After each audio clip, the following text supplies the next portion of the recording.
Hi, I'm Carl Azus for CNN 10, and it's great to see you this Wednesday, the first day of February 2017. Here we go. The first foreign leader to meet with newly inaugurated U.S. President Donald Trump was British Prime Minister Theresa May. She visited Washington, D.C. last week, and she carried with her an invitation for President Trump to attend an official state visit with Queen Elizabeth II. A state visit is a very formal event. A foreign leader gets a grand welcome from Britain's royal family. There's a banquet at Buckingham Palace, a horse-drawn carriage procession flanked by soldiers. President Trump's invitation is unusual in that the visit would happen later this year. No U.S. president has ever made a state visit to the U.K. in his first year in office. Former President Barack Obama had been in office for more than 2 years. Former President George W. Bush, more than 2.5 years. There are more than 1 million signatures on a British petition calling for President Trump's state visit to be canceled. Many Britons are protesting President Trump's executive order concerning immigration and refugees. There's also a counter petition in support of Trump's visit that got more than 100,000 signatures. The invitation will now be debated in Britain's parliament. Prime Minister May says President Trump's invitation stands. It's one of many examples of the exceptionally close ties that Britain and America have shared for decades. Winston Churchill was first to coin the phrase special relationship. It was 1946, shortly after World War II. And he was referring to the bond between Britain and the United States. He recognized that the future of Great Britain, the future of the British Empire, depended on getting support from the American president, Franklin Roosevelt. Presidential historian Tim Naftali says President Franklin Roosevelt was impressed with Churchill's doggedness. So the two of them bonded because they both recognized a threat to civilization. And in the end, they worked successfully together to win a war. They fought their common enemies from World War II, Japan and Nazi Germany. After Roosevelt's death, Churchill called him the greatest American friend Britain had ever known. In British Prime Minister Margaret Thatcher, President Ronald Reagan found his political soulmate. The two first met back in 1975 in London, and their relationship changed history. She spoke of him fondly at his 2004 funeral. He sought to mend America's wounded spirit, to restore the strength of the free world, and to free the slaves of communism. She was his partner in dealing with the Soviet Union and encouraged him to speak to Mikhail Gorbachev. It was very useful for Ronald Reagan to have someone from a different country that he completely trusted, and someone who could provide him with some guidance as to how to deal with the Soviets. Their relationship will likely be remembered as the closest transatlantic relationship between Britain and the U.S., with Thatcher years ago calling Ronald Reagan one of the greatest men of our time and one of the greatest American presidents of all time. Which way to go? Just stay put. After 9/11, President George W. Bush looked to his partner across the pond, British Prime Minister Tony Blair, to help fight terrorism. I've admired him as a president, and I regard him as a friend.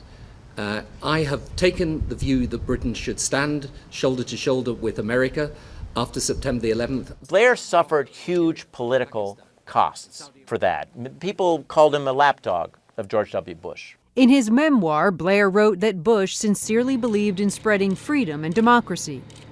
Years later, President Barack Obama and Prime Minister David Cameron joined forces against terrorists in the Middle East. There were joint operations in Afghanistan. They helped each other out in Iraq. There was a sense of camaraderie, as well as a deep mutual respect. It is a special relationship and an essential relationship. I believe that it is stronger than it has ever been. Special relationships only strengthened by common enemies and common goals.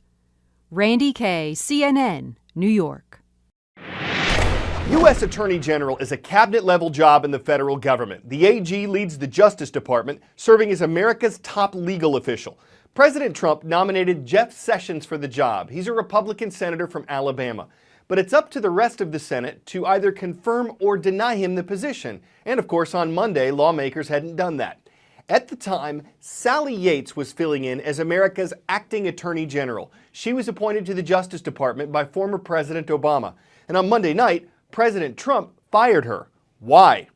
Yates told the Justice Department not to defend the president's recent executive order concerning immigration and refugees. An overview of that order and both sides of the controversy surrounding it are explained on our January 30th show that's on our homepage. Why did Attorney General Yates go against the Trump administration? She says she wasn't convinced that the executive order was lawful or that it was consistent with her responsibilities to, quote, seek justice and stand for what is right. The White House said Yates betrayed the Department of Justice and that she was fired for, quote, refusing to enforce a legal order designed to protect the citizens of the United States. Shortly after Yates was fired, a U.S. attorney named Dana Bente was sworn in to temporarily lead the Justice Department. He then told government lawyers to defend the president's immigration and refugee order.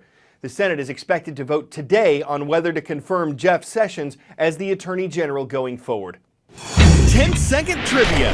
The International Space Station and many other satellites orbit in what layer of Earth's atmosphere? Troposphere, stratosphere, mesosphere, or thermosphere?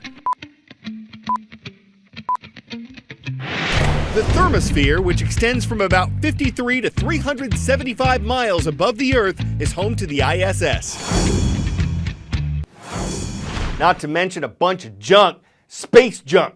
Chunks of dead satellites, used rockets, or tiny metal pieces that can pose a big threat to the working satellites that bring us internet access, phone access, navigation.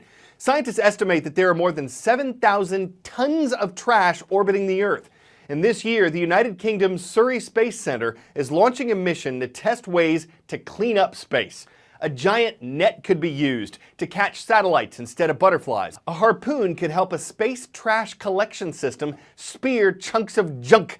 And what scientists call a drag sail could be attached to future satellites and act like a giant parachute that would slow them down once they're done working and cause them to move toward Earth faster and then burn up sooner in its atmosphere. The mission, which is funded by the European Commission, costs a little less than $16 million, and it would use cubes to test these junk removal tools. The people on this planet generate over 1 billion metric tons of waste each year. But did you know that we've created loads of junk in space? The Earth is surrounded by a growing cloud of orbiting garbage that, according to NASA, contains at least 20,000 objects larger than a softball, 500,000 bigger than a marble, and millions of pieces of debris that are simply too small to track.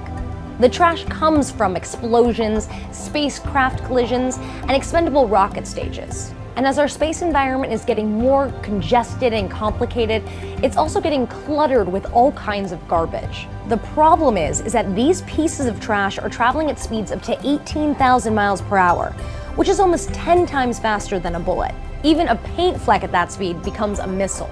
The International Space Station even had to replace windows when debris paint flecks caused damage to them. It's not uncommon that ISS has to adjust its orbit to dodge some space junk. Because this trash poses a threat to our properties in space, the Department of Defense catalogs and tracks those items that are bigger than a softball. They're currently building what they call a space fence, which is a radar-based space surveillance system that will allow the Air Force to better track space debris and artificial satellites.